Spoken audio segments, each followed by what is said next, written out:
Foi a polémica que fecha o ano, a contratação de Hélder Rosalino e a criação do cargo de secretário-geral do Governo. Hélder Rosalino foi administrador do Banco de Portugal, estava agora no supervisor bancário como consultor do Conselho de Administração, com um salário de 14 mil euros. Como trabalhador de carreira do Banco de Portugal, está já no 18º escalão B, ou seja, próximo do topo de carreira, o que leva a que tenha um salário dos tais 14 mil euros brutos por mês. Os partidos políticos têm reagido com críticas à escolha do Governo, não só ao salário, mas também ao facto da legislação em vigor permitir que Rosalino possa ganhar mais do que o Primeiro-Ministro. A propósito desse passado, em que Paulo Macedo tem sido utilizado como exemplo, chamamos hoje ao tirateimas Vítor Ramalho e Duarte Pacheco. Ambos eram deputados do PSD e PSD, respectivamente, nessa época. Vítor Ramalho, muito boa tarde. Era deputado na altura em que Paulo Macedo foi contratado para diretor dos impostos, diretor-geral dos impostos, auferindo na altura um salário de 23 mil euros por mês, 30 mil euros a preços de hoje, portanto o dobro do que irá ganhar Hélder Rosalino. Vê semelhanças entre estes dois casos e, antes de mais, bem-vindo ao Tirateimas. Muito obrigado. Agradeço o convite. Olha, eu não me escusei pelo seguinte. Nós temos que aferir estas situações de um ponto de vista jurídico e de um ponto de vista ético.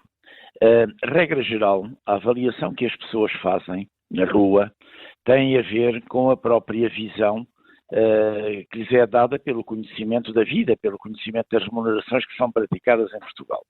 E eu relembro-lhe que hoje o salário médio em Portugal é de 1.300 euros, como sabe, e há regras definidas para cargos políticos que não atingem, na maioria dos casos, as remunerações que estamos aqui a fixar ou a referir. Eu não sou miserabilista, longe disso, relativamente a cargos que devem ser bem pagos em função do mérito das pessoas. Mas queria-lhe lembrar aqui o seguinte. Estas duas situações que aqui se colocam têm a ver com requisição, presumo eu, que o Governo faz de duas entidades, nesse caso duas pessoas, que trabalhavam, e uma delas está a trabalhar e outra trabalhava num outro local com uma remuneração bastante superior àquela que é a regra fixada no próprio regulamento das remunerações do Estado, que deve ser paga. Em função deste quadro, eu diria o seguinte, não é possível as pessoas aceitarem isto. E não é possível pelo seguinte, a regra que está fixada estabelece, nestes dois casos, que quando o Governo tem necessidade de requisitar uma pessoa, eu penso que é isso que está aqui em causa. Não será porque o Governador do Banco de Portugal já disse que não assumia este salário? Está bem, não, mas não, é a mesma uma requisição. Depois vamos ver a quem paga. Isso é outra questão. Do meu ponto de vista, estou aqui apenas no ponto de vista legal. O Governo entendeu que há uma determinada personalidade que, pelo seu mérito, tem que ser requisitada para exercer essa função, porque se entende que não há outra. Bom, ela tem a possibilidade de optar pela remuneração que tinha anteriormente e, se aceitar, ir e dizer alto lá, eu tenho esta remuneração. O erro aqui está, do meu ponto de vista, em se convocar uma pessoa para o exercício de funções, quando a generalidade dos secretários-gerais na função pública está longe, muito longe de ter essa remuneração. E, portanto, o primeiro ato errado, e totalmente errado, é da parte do Governo, que conduz aqui, que conduz a uma crítica, de facto, aos políticos e à política e à degradação dos políticos e da política, desde logo, como é evidente, do próprio Governo. É por isso, a meu ver, que muitos atos desta natureza praticados levam à descrença que a política é uma realidade nobre e que deve servir o interesse coletivo. Qual é a lógica, diga-me, que um membro do Governo, que eventualmente entende, por razões de ordem pública, servir o Estado, e que aceita ir para o Governo ganhando 30 mil euros ou 40 mil, por exemplo, porque há pessoas dessa natureza, e neste caso ele não pode, de facto, deixar de aceitar exclusivamente a remuneração que o próprio Estado fixa para esse governo. E como isso é um absurdo, não é? É um absurdo. Bom, mas como isto é assim, qual é a lógica de se entender que esta pessoa tem um mérito de tal maneira cuja função, em termos remuneratórios, é superior àquela que o Primeiro-Ministro ofere e que até o Presidente da República ofere? Isto é lógico? Onde é que está a carga psicológica, as exigências que são necessárias fazer-se para que se entenda que uma pessoa desta natureza tem uma remuneração superior. Vítor Ramalho, deixe-me chamar Duarte Pacheco à conversa, que está aqui também connosco. Muito obrigada por ter vindo, Duarte Pacheco. O salário bruto do Primeiro-Ministro ronda os 7.000 euros, o líquido fica mais abaixo, não é? Porque tem deduções fiscais, claro. Há uma grande discrepância entre salários.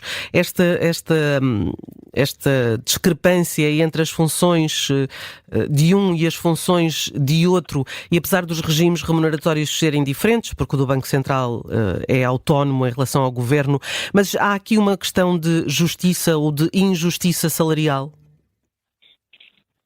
Essa situação não existe exclusivamente, essa situação de porventura de injusta, não existe exclusivamente para o caso que nós estamos hoje a analisar. Eu recordo que quem vai para as entidades reguladoras, sejam da saúde, da concorrência, muitas outras, têm salários substancialmente superiores ao Primeiro-Ministro e que são nomeados pelo Governo.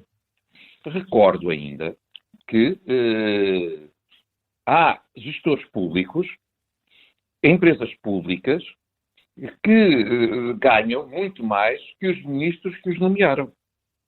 Portanto, o problema não é... Estamos a analisar um caso, mas se queremos falar de injustiça, eu partilho que o Estado não devia pagar salários superiores àquele que o Sr. Presidente da República recebe. Devia ser o teto salarial. Mas eu disse só que esse teto está hoje explorado em N situações de nomeação. E já não falo da contratação. Por exemplo, a RTP é uma empresa pública, contrata pessoas para apresentar os telejornais e paga-lhes muito mais que o Sr. Presidente da República recebe. É uma empresa pública, mas aí ninguém se importa. Porquê? Devia-se importar à mesma. Porque o argumento é sempre a concorrência. É que se nós não pagamos, as televisões privadas levam-nos. Portanto, temos que lhes pagar isto. Mas se a empresa pública está disponível para pagar mais do que o Sr. Presidente da República recebe, ou há aqui só esta situação hoje por ser um cargo político. Claro que o cargo político que não começou bem, temos que o reconhecer, porque a necessidade de alterar o decreto para contemplar a possibilidade da pessoa poder optar pelo salário de origem, dá a sensação que o decreto foi alterado ad hominem. E isso eu acho errado. Se desde o início o decreto-lei que criou esta figura previsse essa situação, significava que, é uma opção política do governo e a seguir vai à procura da pessoa. Assim dá a sensação que foi à procura da pessoa, identificou a pessoa que acha que é competente e a seguir teve que adaptar a legislação para ser possível esta pessoa exercer as funções nas condições que exigiu. E isso não é correto e não contribui, como dizia Vítor Ramalho, para o prestígio das instituições públicas.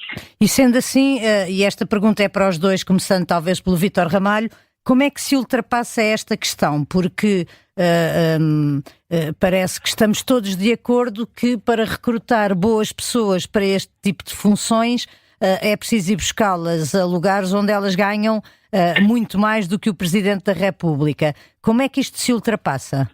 Olha, isto ultrapassa-se com bom senso e os membros do governo terem conhecimento da realidade que existe, que é esta e não outra. Por outras palavras, eu compreendi aquilo que o meu colega agora falou, que saúdo, que interviu antes, mas queria-lhe fazer notar o seguinte: esta pessoa vai trabalhar sob as ordens diretas do Primeiro-Ministro, porque é suposto ser Secretário-Geral do Governo. Bom, e portanto, quer dizer, do ponto de vista da remuneração, ele tem mais mérito que o Primeiro-Ministro. Possa-lhe dar as voltas que quiser. Isto é um absurdo. Bom, Primeiro absurdo. Segundo absurdo, saberem que a política e os políticos estão a ser fustigados por estas situações levam a que a extrema-direita, por exemplo, ache, e enganando as pessoas, que os políticos, nomeadamente os deputados, que têm salários, a meu ver, que nunca foram atualizados como deviam desde 2015, e que um governo socialista, aliás, cortou 5% dessas remunerações e agora que foram repostas, mas só para o futuro, vêm emberrar, percebe, desculpe, o termo é mesmo infelizmente esse, porque é necessário também fustigar os políticos. E como é aqui de El Rei, que aumentaram os políticos, o que é completamente falso. E, portanto, isto agora também serve para criticar os políticos. O erro está na base. Uma pessoa destas, com este ordenado, para funcionar na dependência de um membro do governo, não pode ter esta remuneração, a meu ver. Tem que ter aquela que o próprio Estado desde sempre estabeleceu para um secretário-geral, ponto final. Custa, é verdade, mas essas são as regras. E quando se ofendem regras, princípios e valores, está tudo errado. O que disse antes o meu amigo, também deputado como eu fui, tem inteiro cabimento relativamente a uma série de instituições que as pessoas acham estranho, devo-lhe dizer. Ele citou algumas, eu poderia citar outras, com remunerações que ofendem a própria estrutura económica do país, não são aceitáveis. E eu não sou miserabilista, não sou de todo, mas não faz sentido remunerações elevadíssimas, anormalmente elevadas, tal como não faz sentido a União Europeia fixar as regras das remunerações do próprio banco público em consonância com os salários mais elevados que noutros bancos públicos, com muito mais capacidade de resposta e rendimentos, são estabelecidos. E daí esta guerra. O Banco de Portugal diz, eu não posso pagar os 15 mil euros porque tenho regras a que devo obedecer da União Europeia. Bom, e isto leva a um impasse. Portanto, se o governo persistir na nomeação da pessoa em causa, eu acho que isto é mais um prego no caixão relativamente à avaliação que os cidadãos fazem da política dos políticos. E eu repito, eu não sou nada miserabilista nisto. As pessoas que têm mérito devem ser bem pagas. Mas aí tem que haver regras gerais que não inquinem depois com exceções desta natureza. Porque digamos, é a única personalidade que no país existe para ser secretário-geral. E os outros secretários-gerais que estão nos ministérios? Em princípio, este vai substituir alguns, enfim, grande parte dos secretários-gerais. Não serão todos, mas... E as pessoas da rua compreendem quem ganha... sem miserabilismo. Quem ganha 1.350 euros por mês, que é a média... ouça, é por essa razão que é necessário que haja uma série de situações e que vocês tenham trabalhado nesse sentido para pôr o dedo na ferida em várias questões, a Rádio Observador. Eu estou aqui apenas a traduzir aquilo que eu ouço na rua e que reconheço, não porque a rua tenha sempre razão, mas neste caso concreto é uma reação justa a uma situação anómala, completamente anómala. Vítor Ramalho, e pedindo um pouco de tempo ao Eduardo Pacheco, só porque não esclareceu, não me parece que tenha esclarecido na pergunta inicial se acha que este é um caso semelhante ao de Palmacedo e se nesse caso aquilo que se pagou a Palmacedo foi também um erro. Eu acho, em princípios nunca se deve ceder. Um político não pode ceder em princípios, porque senão abre a porta a que tudo seja objeto de crítica, porque abre um precedente grave. Eu sou completamente. E mais, se quiser que eu vá mais longe, eu acho que hoje a Caixa Geral de Depósitos, mas é o meu ponto de vista, é gerida como um banco comercial, tal e qual, não tem nenhuma intervenção no mercado que seja relevante para a defesa do interesse público, e mais, eu vou mais longe, e desenvolve uma política, posso-lhe citar dezenas de situações... Muito rapidamente, Vítor Ramalho, estamos a chegar ao fim do nosso tempo. Porquê? Porque se converteu o Sr. Presidente da Caixa Geral de Depósitos como uma entidade acima de tudo o que é pensável em termos de moderação, em termos de competência, percebe? Vítor Ramalho, tem que dar agora a palavra a Duarte Pacheco, porque está mesmo o fim do nosso tempo, e eu queria só perguntar-lhe, Duarte Pacheco, o facto de, como enfim, com o caso de Paulo Macedo, o impacto esperado pela função de secretário-geral do Governo justificar a manutenção deste salário elevado, na lógica do retorno, faz sentido este racional? O caso do Dr. Paulo Macedo mostrou que o retorno validou a aposta que a Dra. Ferreira Leite fez na altura e que tão criticada foi. Neste caso em concreto, há aqui algo que eu acredito que sim, o retorno vai acontecer porque a fusão de todas as várias secretarias gerais numa só vai permitir poupanças significativas. E tem que ser alguém com muita competência e experiência para o fazer, porque tem que ser feito em paralelo com o funcionamento regular do Governo. Não fecha para obras. Nós normalmente vemos agora, nesta época de fim de ano, algumas lojas a dizer fechado para balanço. O Governo não pode fechar para se reestruturar. E isso significa que o trabalho tem que ser feito com pinças, mas com persistência e competência. Mas eu acho que pode haver aqui um outro problema. 30 segundos. É muito rápido, que é este. E esse problema o Governo e o Dr. Hélder Rosalino poderá ter, que é uma pessoa competente e com aptidão para o lugar. É que o Partido Socialista já disse que vai pedir a apreciação parlamentar deste decreto. Se isso acontecer e se retirar a possibilidade da pessoa poder optar pelo salário de origem, significa que, em fevereiro, o Dr. Hélder Rosalino e o Governo vai ter que fazer uma opção.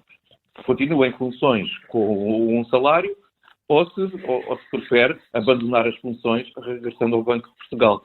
Eu cheiro-me que isso pode ser um problema daqui a um mês, se o PS, como disse, e com o Parlamento que temos, eu acredito que vai conseguir fazê-lo, fazer uma alteração ao decreto. Vítor Ramalho, Duarte Pacheco, muito obrigada por terem estado connosco neste Tirateimas sobre o caso Hélder Rosalino, que tem tanta tinta, tem feito correr. Ainda hoje, depois das 6h30, temos novo Tirateimas. Muito obrigada aos dois e até à próxima. Obrigado. Um abraço ao Vítor Ramalho.